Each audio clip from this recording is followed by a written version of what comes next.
Button दबाकर हमारे channel को सब्सक्राइब करें और बेल आइकन दबाना ना भूलें। काजल राघवानी अमर पाली के पीछे छोड़ले बानी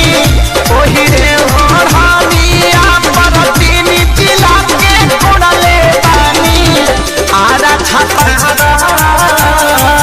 के हुआ और के बानी फिलहाल के हुआ और के बानी फिलहाल खिलाए अपने बड़ा छुछुला बाबू तनी तबलवा पे हुड़का बजाओ तो हुड़का बजाओ तो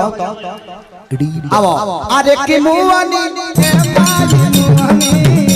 ए हो दिलवा के तारत से मुआनी अरे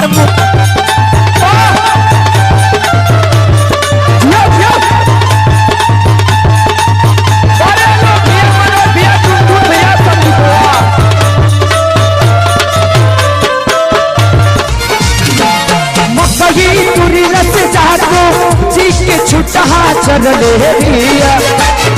कहीं पूरी रस जादू सीख छुट्टा चले रिया